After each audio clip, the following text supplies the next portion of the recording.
This is Sunday Politics live on Channels Television. I'm Sean Kimbale in Abuja. Well, it's been some very interesting past week in Nigeria as we've seen a very major decisions and policy decisions, policy statements coming out of the very top authorities in the Nigerian fiscal and economic sector.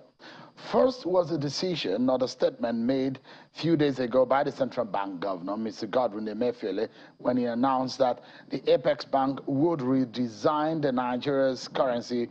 That action will come to effect on the 15th of December 2022. Take a listen to the CBN governor, Godwin Emefiele. The management of the CBN has sought and obtained the approval of President Muhammadu Buhari to redesign, produce, release, and circulate new series of banknotes at 200 Naira, 500 Naira, and 1,000 Naira levels. In line with this approval, we have finalized arrangements for the new currency to begin circulation from December 15, 2022, after its launch by President Muhammadu Buhari. The new and existing currencies shall remain legal tender and circulate together until January 31, 2023, when the existing currencies shall cease to be legal tender.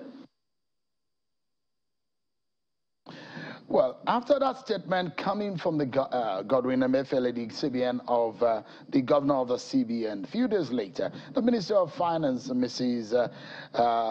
Zainab Ahmed, disowned the policy, saying if implemented, the redesigning would portend great consequences for the nation and its economy, and that the CBN did not consult the necessary fiscal authorities for its decision. And here is what the Finance Minister said.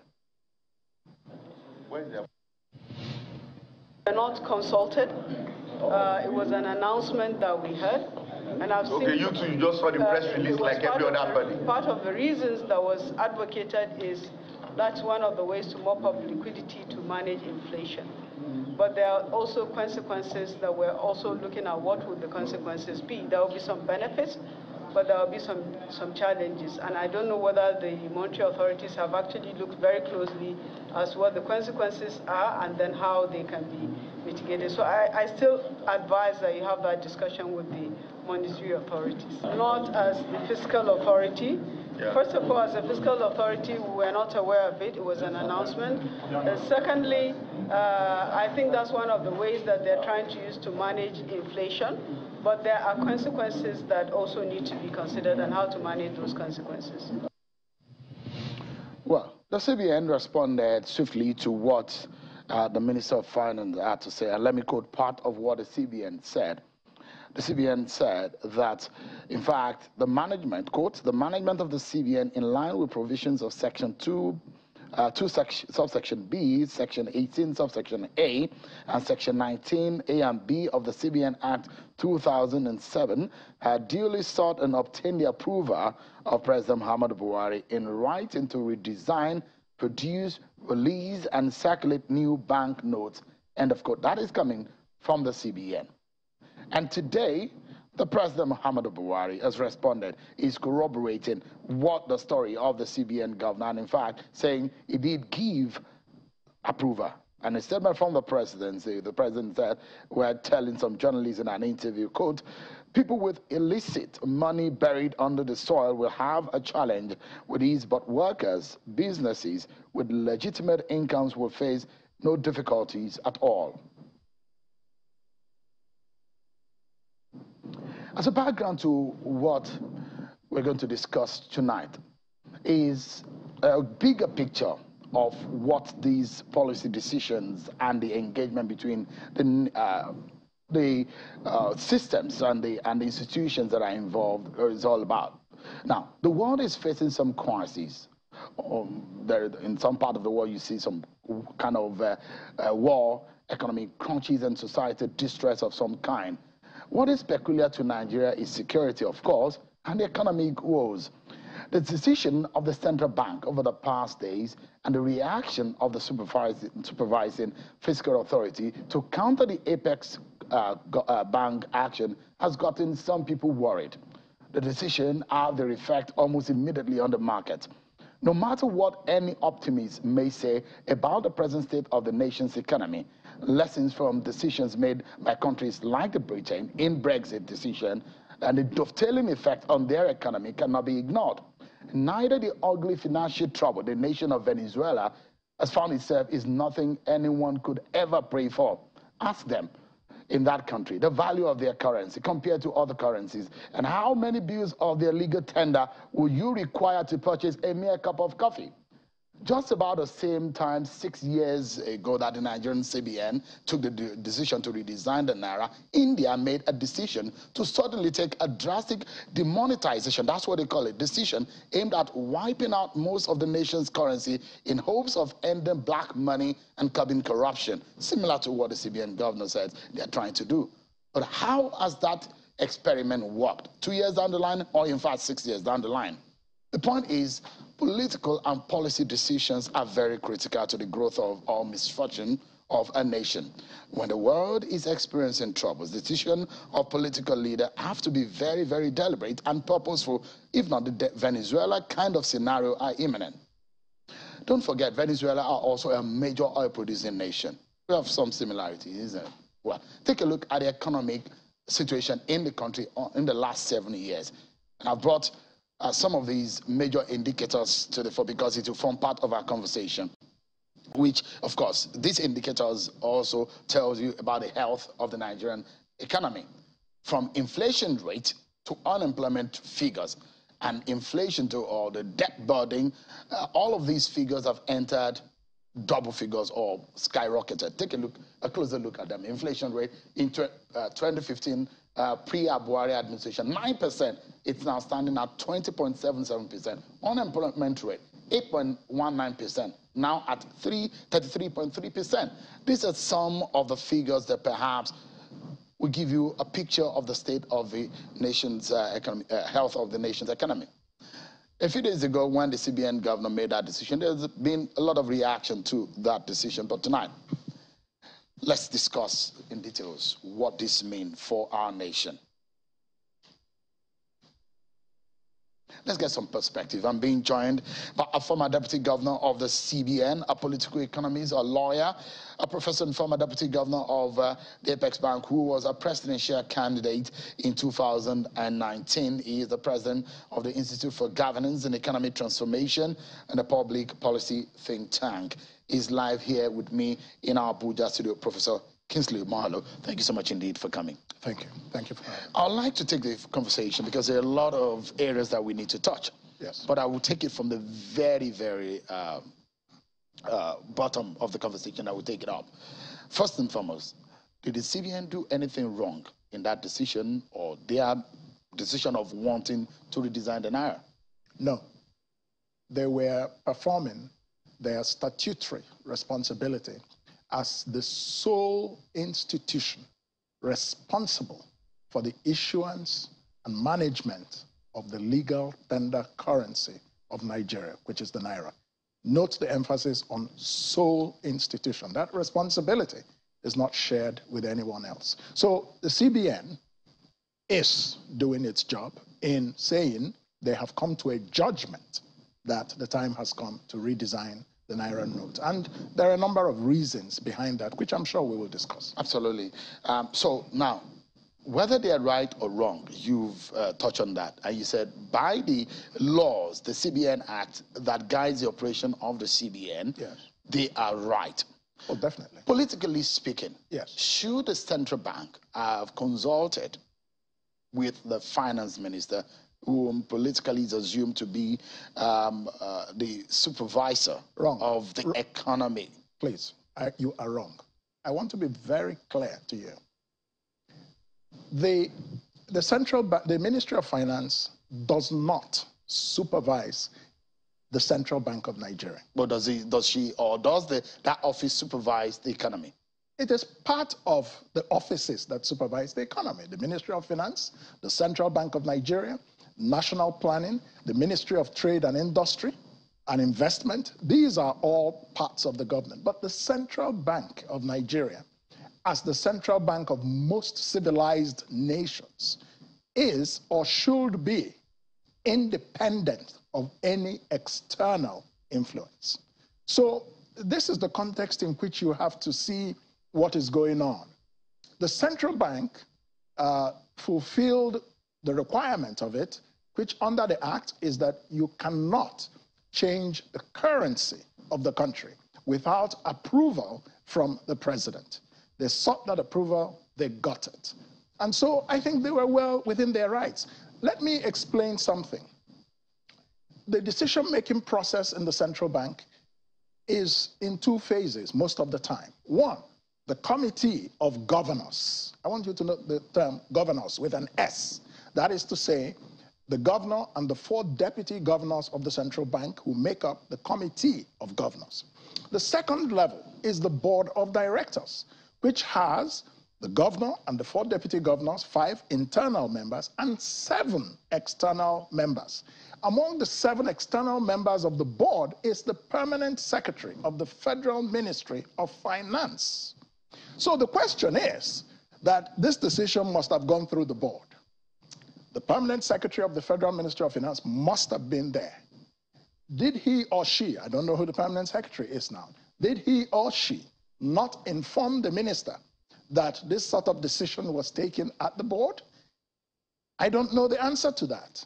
So there is an institutional mechanism, and I'm sure it is respected. But if you are talking about going personally to brief the minister, it is not required and it's not necessary. So let me explain. There's almost yes. an impossibility yes. that the Ministry of Finance is unaware of that decision of the CBN. Good. That's what you're saying. So because of the presence of the permanent secretary on the board. That's what I'm saying. So there is a miscommunication somewhere. Probably. There is an institutional mechanism whereby in the board of the Central Bank of Nigeria, the Federal Ministry of Finance is represented. That's it. And this is a legal and practical and operational except fact. If I was a member of the board. Which is almost impossible, except if the decision did not come from the board. How can it not come from the board? That's what I'm saying, except if it's not coming from the board. But if it came from the board, yes. the permanent secretary of the finance ministry is supposed to be statutorily. Yes. Is supposed to be there. Exactly. Now, which takes me to the other question, whether or not the decision of the CBN yes. to redesign and change this, well, some people will say, I mean, it is not a total change, because the question again is, can the CBN unilaterally, without the approval of the political institutions such as the National Assembly, yes. Change the face of the Naira or change the nature of the Naira without approval? What does the law say? Shem, why are we running around in circles? I've told you what the law says. The law says the central bank has the sole responsibility for the management of the currency. 2, the law says that if you want to change that currency, the only authority whose approval the central bank needs is the president of the Federal Republic of Nigeria. Why do you feel that everybody must be involved in a subject that they don't have the competence? What I was trying to ask you is, when you create a new denomination, yes, it seems to be a little difference between introduction of a new denomination and redesigning the Naira. Look, this is not the first time the Naira is being redesigned in Nigeria. This has happened. What are you talking about? Central banking in Nigeria began from the Bank of British West Africa in 1880, and they were issuing currency. By 1912, the West African Currency Board took over. And they did that for almost 60 years. In 1959, the Central Bank of Nigeria was created, and they took over the function of managing the currency. And since then, we have changed currencies several times. We changed currency in 1968 during the Civil War. We changed currency in 1973 when we moved from pounds to Naira. We added the 20 Naira note in 1977 to honor Murtala Mohammed, who was assassinated in 1976. In between 1979 and 2005, different notes and denominations were added. 100 Naira in 1999, I think it was 200 Naira in 2001, and I think it was 500 Naira in 2002 or something. And in 2005, I think it was the 1,000 Naira, something like, I may not be very precise. But so this is a routine function. And I don't understand there's no why. big deal. It's not a big deal. But why is it getting this kind of reactions from Nigerians? And let me ask you, could it be because the elections are just few months away? It could be. It could be because, you see, there are a number of reasons why I think the central bank, in its own statement, says it has chosen to do this. One of it is national security. There's 3.2 trillion Naira in circulation. Out of 3.2 trillion Naira in circulation, which means when we say a currency is in circulation, it means it is outside of the central bank, either in the banks, deposit money banks, or in the hands of just individuals as cash, right? So 3.2 trillion Naira, 2.7 trillion of that is outside the banking system. That's more than 80%. That is a national security implication to start with. And you are coming close to elections. They've talked about, you know, there's the whole question of forgery. There's a lot of forgery of the Naira. That is a security issue. Then you have the matter of the fact that the currency in circulation doubled between 2015 and 2022, from 1.5 trillion to 3.2. There, the CBN itself, of course, has some questions to answer, because who issues notes in currency if not the central bank? So there are many reasons why they felt from a national security point of view. Then you have the matter of dirty money. Look, I'm a former deputy governor of the central bank. I went to a bank. This is the currency that I was given. It's so dirty. If you were a Nigerian, would you have confidence in this currency? It's annoying. So there's so much dirty notes. So you, for a larger percentage, you give the CBN a pass mark for making that decision. On this issue. Yeah, yes. but does it have a downside?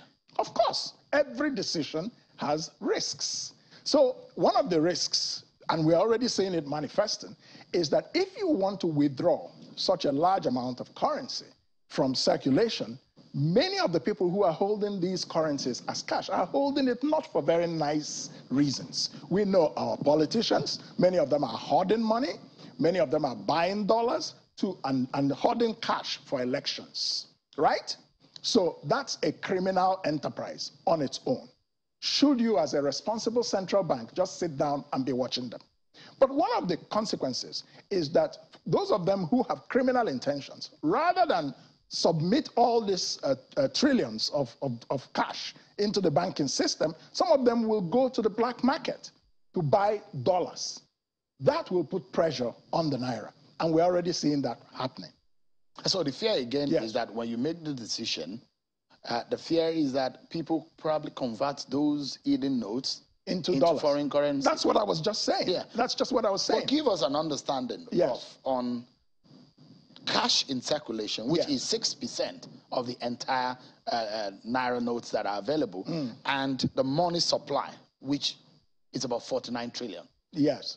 Well, you see, let me tell you something. When you talk about cash in circulation, cash in circulation is a very different thing from the money supply, because the money supply includes several other channels, including electronic banking payments, including central bank's own stock of currency. There are so many things that is the whole total money of the country. But the cash in circulation is what is an issue right now, because that's what people spend, and that's what people keep in the banks.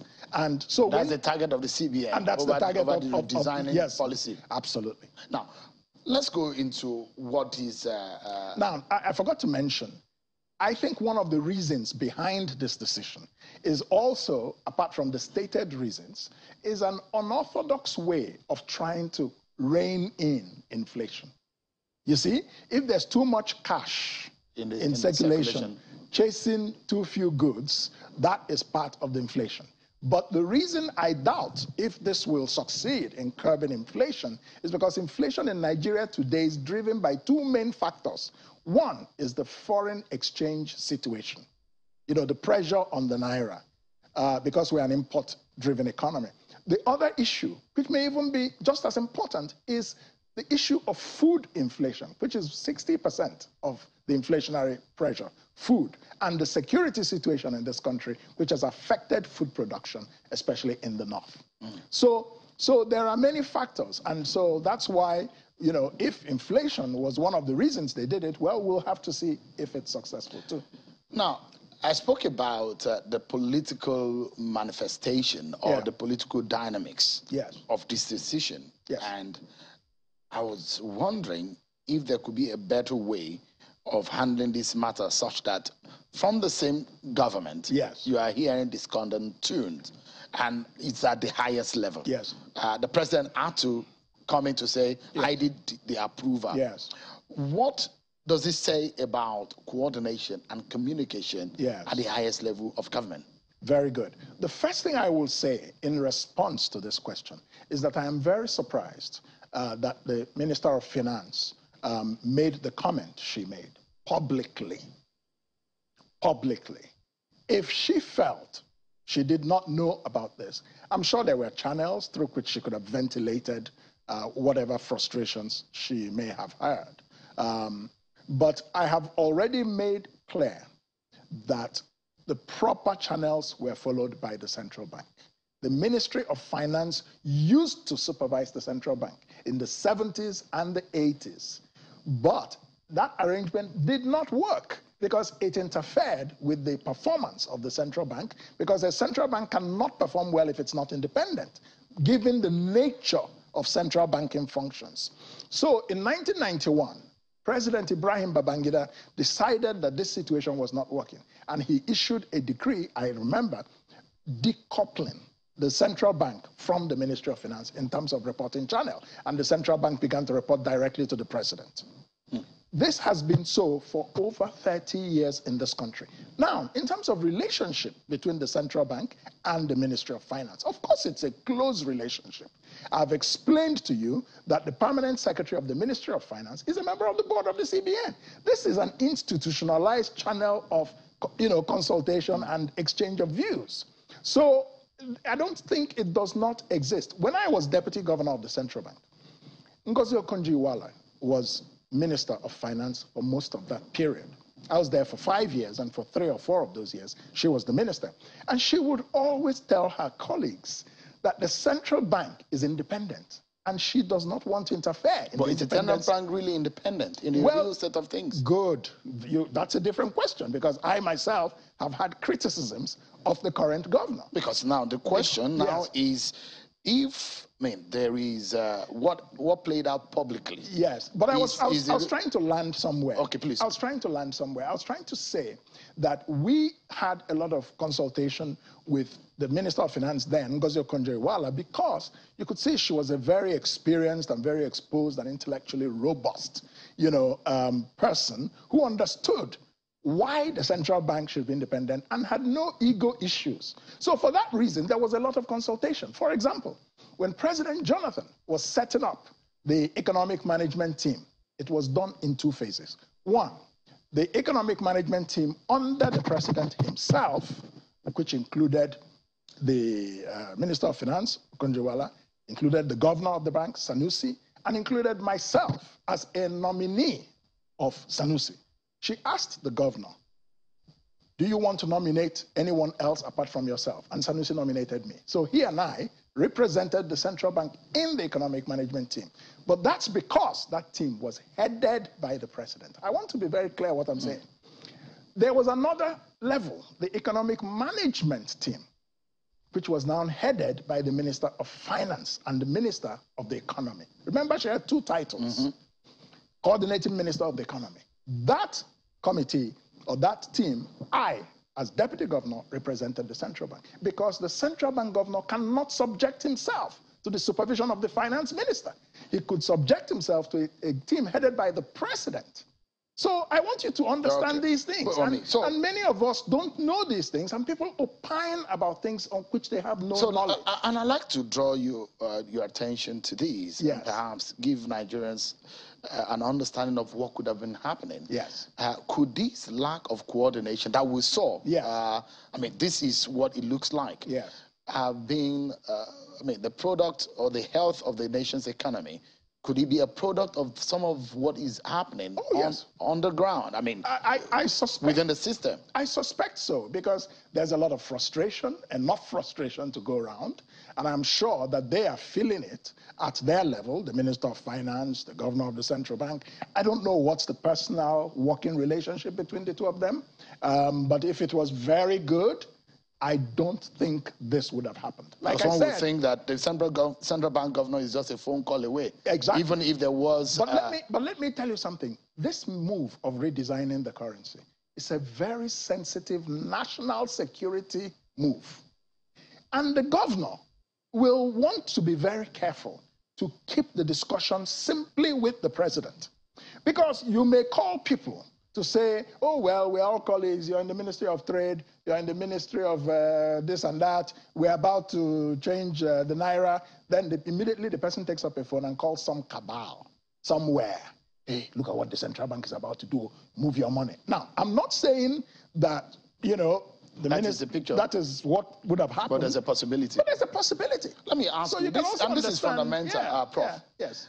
The next president of the Federal Republic will have to have a tough job. I mean, will have a tough job on his hands. Yes. And in nursing, because there is a big hurt. Yeah. If the picture of the indicators in the present economy can be brought back to the screen so Nigerians can understand.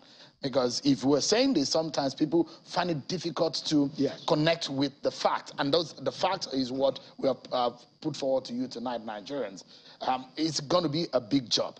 And anybody that is going to be the nation's president, next president, will do a work of a medical doctor, a mechanical engineer, a chemical engineer on the economy of because there's a lot of work to be done. Absolutely. Now, we've seen and heard Bola Tinubu, Atiku Abubakar speak on the economy. In fact, Peter Obi. Yeah. And their manifestos, those are the indicators there for you Nigerians to see. What kind of thought is coming into your mind, or what kind of decision do you think the next president must take, and urgent ones? The first thing that must happen is that the next president must lead the building of an elite consensus on the development of Nigeria, focusing mostly on poverty, not just economic growth, which is just numbers, but 100 million Nigerians are living in extreme poverty.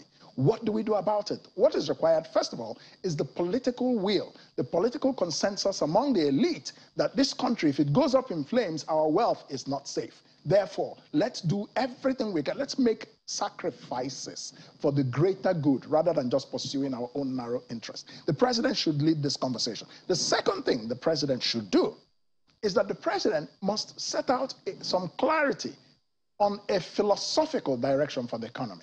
And here I see the manifestos of Atiku, I see the manifesto of Tinubu, I see Peter Obi's own thoughts, and I can distill as follows.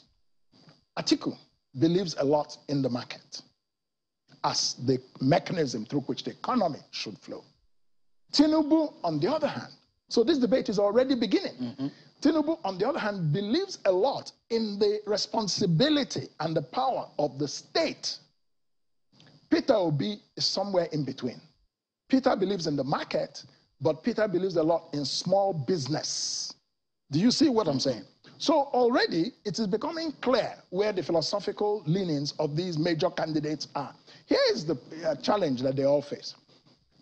In China, in South Korea, in Brazil, hundreds of millions of human beings have been moved from poverty to prosperity by market mechanisms. That is to say, the market, or sort of managed capitalism. You saw China do it. They moved away from socialism and began to operate their economy as a more or less free market economy. And this was able to lift a lot of citizens from poverty. But there's a problem. The market is not perfect. And even in the most capitalist countries like America, we see the state involved. So Tinubu, on his own hand, is looking at that model. But what's the point? In Nigeria, we don't have a capable state to drive service delivery, the economy. So that's, the truth is in between. It's going to be a very interesting It is one. a And these are very some of the interesting engagements challenge. that we're hoping to have with some of these political, presidential candidates as we go into the. I would have loved you to mention, to touch on the Venezuela, the Indian scenario that I brought up. The Indian situation was the same thing. They moved from socialism closer to the market. But the market cannot, look, what do you call it? Telecommunications deregulation. Remember NITEL? Look at the telecommunication industry today. But that's because that particular privatization and deregulation worked. What Atiku, if he were to become president, must guard against, if he likes the market, is to make sure it doesn't become a crony capitalism. That is me and my friends sharing the booty. That must be avoided. Very insightful there. Professor Kingsley Moghalu, a lawyer, economist, and a former deputy governor of the central bank, and indeed, of course, a former presidential candidate in 2019. Thank you so much indeed for coming tonight. Thank you very much for having me. We'll take a break, everyone, and when we return, the race to the 2023 presidency gets us talking. After the consultation by some presidential candidates to the leaders of the North, we get their feedback. How did these candidates perform in their manifesto presentation to the leaders of the North? Dr. Akim Baba Ahmed will be joining me. The choice of next president gets our attention. Tell me, everyone. Thank you so much, everyone. Let's begin by telling you that the presidential candidate of the APC, Bola Tinubu, was in Akure today. He visited Ruben Fasoranti, the former leader of Afenifere, a Yoruba socio-political group, who prayed for Bola Tinubu today.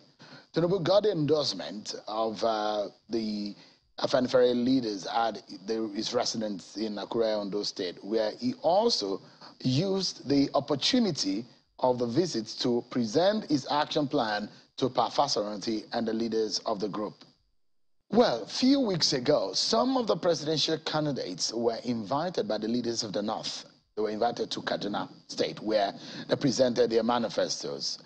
Well, I will remind you of some of the things that were said at that event. It was the Arewa leaders meeting, where they basically consulted with the leaders of the North, and for the Northern leaders to make their choice on who perhaps they will go with in the 2023 presidential election. Before that meeting, I've had a conversation with one of the leaders of the North who said they will be inviting them, and that event happened. Today, let's do a review or appraiser of the presentation of these presidential candidates. I'm being joined by the spokesperson of the Northern Leaders Forum, Dr. Akim Baba Ahmed. He joins us live here in our Abuja studio. Thank you so much, Doc, for joining us tonight. Thank you for inviting me. Before that meeting, you told us right on this program that you were going to hold that meeting. It held.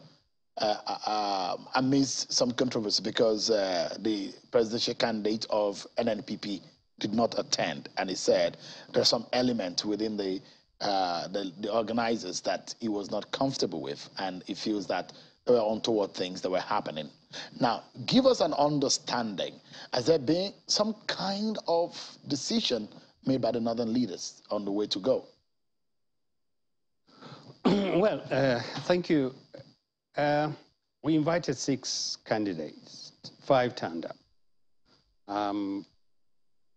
Exercise the privilege to address the nation, the North and the nation. And from their reactions, it was a great outing because you hardly get that kind of platform. Secondly, it was never intended to be a decision-making platform. It was meant to provide the candidates an opportunity to engage the North and Nigeria directly, to say what they intend to do about problems that are peculiar to the North, or general North and Nigeria, how they intended to do it, and then to get a feedback in terms of what represents for us, elders and leaders and other stakeholders in the North, what represents challenges that should be taken up by the next president. So from our perspective, it was a tremendously successful exercise. What came out to you predominantly from that engagement? Was there anything that was surprising that you saw from the presentation of the 5 who turned up? Well, one, that they accepted to come at all. Okay, that in the, absolutely. I mean, just think who about was it that you thought that was not going to come? Well, we thought everybody would come. Okay. To be honest, we expected everybody to come. So it was not surprising that the 5 turned up. No, but what is surprising about it is that in this day and age, when there is a lot of divisiveness and suspicion, this is ours, this is not ours. A group from the north, 6 groups from the north, one part of the country, which has a major stake in terms of who becomes president, get together and say, why don't we call all at least the front runners here to Kaduna, of all places in the Sedona's house, Ariwa house, and put them through a process that says, tell us what you want we would do about the north. And they all came up. They all came except for Kwankwaso. All the 5 of them came.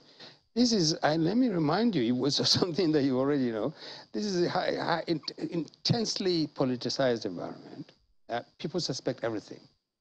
I was listening to a program with Professor Kingsley Moghalu, and some of the issues that you raised there are pertinent to this. There's very little faith in in all processes. There's very little trust, which is why President Buhari is going to find it very difficult to manage this transition and reprinting or the designing of currency.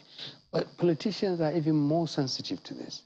So imagine what it means for a group of 6 northern groups to say 4 southern candidates from the south, 4, and 2 from the north. Why don't you come over and tell northerners what you will do for them? Did they satisfy the questions were targeted, in some way to how the interest of the north is going to be covered? Who perhaps did a better job from the positions of the leaders of the north on this? Well, I should let you know, before they came, we had sent them 10 basic issues in forms of questions or positions. What would you do about this? Our insecurity, our poverty levels, our education, the kind of things that we believe represent the core concerns of the North, and the kind of things that we would like any president to prioritize. Now, and all of them, in one way or the other, address those issues, as well as other issues. And for me, I would say that all of them considered the issues that we raised very seriously, and they gave it a tremendous amount of attention. But there was one comment. Let me remind our viewers about what Bola Tinubu said. Then I will bring to the fore what Atiku Abubakar said. What Bola Tinubu said at that event, it was making reference to Atiku Abubakar. Take a listen to what Bola Tinubu said. All right, we'll bring that soundbite to you just in a moment. I was going to. There was what Atiku Abubakar said that became a very controversial statement. And when Bola Tinubu appeared, he made reference to him and said, look, in fact, his major contender in the race is not supposed to be but I'll let our viewers listen for themselves what he meant. But coming out of that engagement, what do you think that the race portends? Do you think that Nigerians are being presented by the best that are available? I'm afraid that question is a little bit mute now. What is available is the candidates. That's the truth. We have 18 Nigerians, 18, who are being put up by their parties. And we have to choose one of them. One way or the other, we have to choose one of them. So, do these 18 represent the best of Nigerians that are available? I don't think so, but we have a democratic process that is broken. You have to understand this. Substantially, the candidates that are running are people who have literally bought their ways into becoming candidates. Whether we like it or not, that's a fact. They had spent anywhere between hundreds of millions to hundreds of billions. does the amount of money you have determine your quality of leadership? Or does it simply say if you have money, you can become a candidate of the presidency? Should we worry? Shouldn't we worry? So money is going to play a major role in this election? It has played a major role. And would it play a major role in this election? Absolutely. Absolutely. It will play an even bigger role in the elections. Is there anything we can do to stop that? Yes. What we did in Kaduna can be sustained in different ways. You can actually peel away the money as much as it is possible to do and try and see if you can present to Nigerians more or less a clearer picture of the candidates. This is who this represents. This is what he represents. This is what they look like. This is what their thinking process is. And perhaps other issues like, are they really thinking through some of the issues? Like, ask them, like we did in Kaduna, why do you want to be president? Certainly, why do you want to be president after President Buhari when the country is literally on its knees? Tell us. Is it to fulfill a personal ambition? Or you just have the money and you just think, oh, it would be great to be president of Nigeria?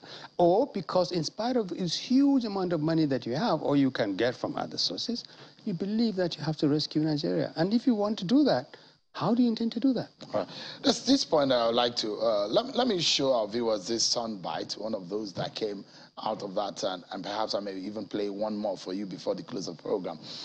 Take a listen. This is Bola Tinubu at the Kaduna consultation with the Northern leaders. Driver today met met me with Naira. I was one of the youngest, brilliant strategists of late Shehu Yadra.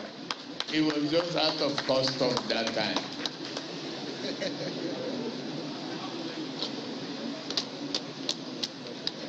Ask him to go and read the civil service regulation. They asked him questions. How did you make money? He said from selling cars. Can you as a civil servant involved in other trade and businesses? No.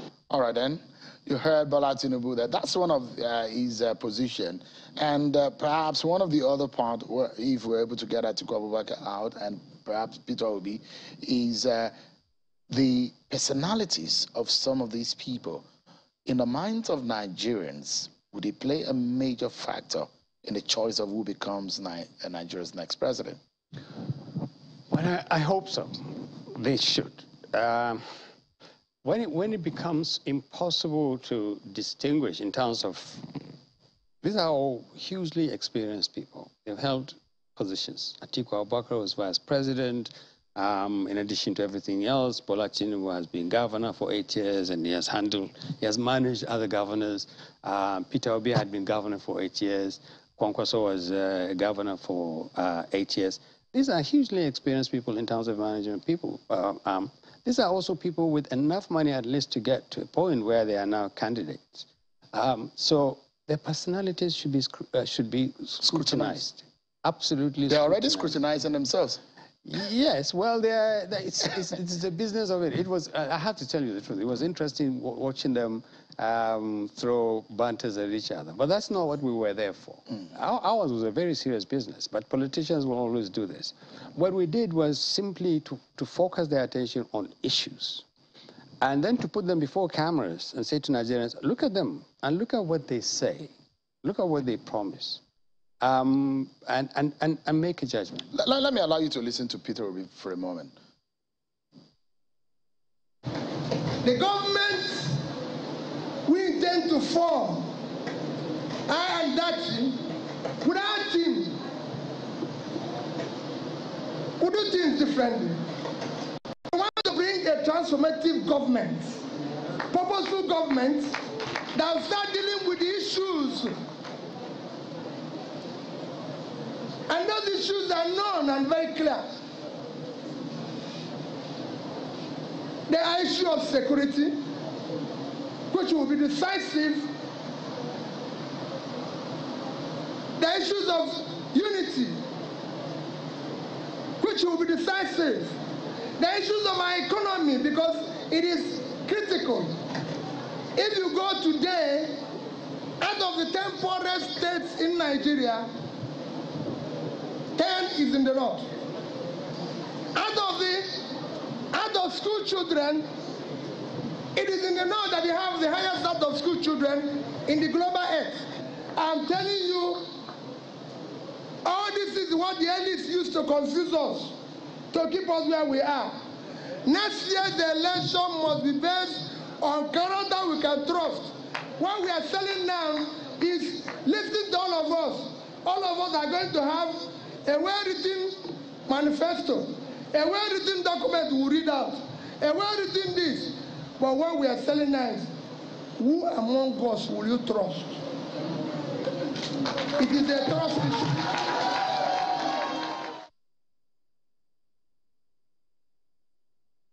All right, then you heard Peter Obi.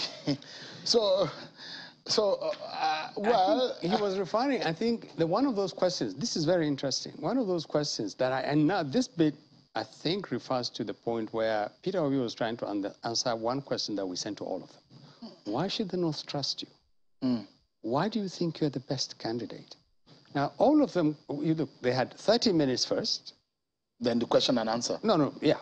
After the presentation. They had 10 questions in advance, which they had 2 weeks to study, set up teams to prepare responses. And then we had asked them questions.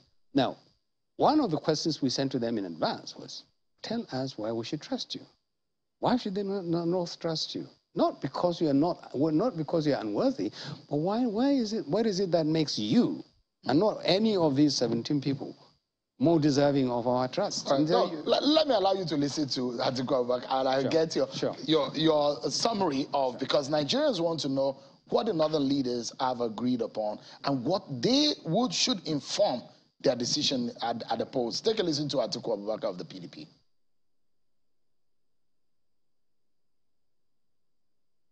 As we go to the polls in February 2023, there can be no better opportunity for the public to interrogate our ideas and strategies to deal with a plethora of local and national issues, from the mundane to the most complex, particularly those issues that have important weight on the future of northern Nigeria. I hereby present myself for that interrogation. You can interrogate me today. However, I would like to caution that northern Nigeria's current social and economic challenges call for sober reflection. The partisan politicking, irrespective of our political differences, it should be our collective desire to see northern Nigeria fulfill our potentials in the not too distant future. I can't wait. So what is Atiku Abubakar's development agenda for Nigeria and northern Nigeria in particular? As Atiku Abubakar there. Those are the 3 out of the 5 that we can bring tonight. But to wrap up this conversation, there's a lot of, especially for the northern voters who listen to the northern leaders, what are those things that they need to be looking out for as they head to the polls 2023? We're looking for greater specificity. If you listen to these 3 that you got, they are talking in general terms. Everybody would say you have to address the poverty of the North. Everybody would say you have to address insecurity. Everybody would say you have to look at how the North got to be where it is. What we're looking for is greater specificity. And when we had what we agreed after the engagements is that we're going to follow these candidates through their campaign trail. We're going to take their manifestos and go through them very meticulously. And we're going to follow them through campaigns. So should Nigerians also. So should Nigerians. And what is even more important, and I hope that other parts of the country will find a way of doing this. I doubt it. But if it can be replicated in other ways, it should be done. You need to press these candidates to be more specific in terms of what they want to do. Look, everybody is talking about security. And right now, right in front of me on your monitor, I can see that 5 Southeast governors are lamenting the state of insecurity in the Southeast. Why? Challenge these people to tell you, including Peter Obi, what do you plan to do about the Southeast? whatever happens about Kanu, whatever you do, you're going to end up with a problem, major security problem in your hand. What would happen, for instance, if President Buhari's attempt to reprint the Naira ends up in a fiasco? And you end up in a situation where you neither address the fundamental fiscal and monetary issues. So Nigerians need to press our candidates. We desperately need to find out who among these people should be trusted. All right. Dr. Hakim Baba Ahmed, the spokesperson of the Northern Elders Forum, thank you so much indeed for this feedback. And indeed, it looks so much like the Northern leaders have a say they would not vote for. Thank you so much. Appreciate it. Thank you very much. Well, that's our show for tonight, everyone. Many thanks for watching, everyone. I'll see you again at 7 p.m. tomorrow. God bless Nigeria. Good night.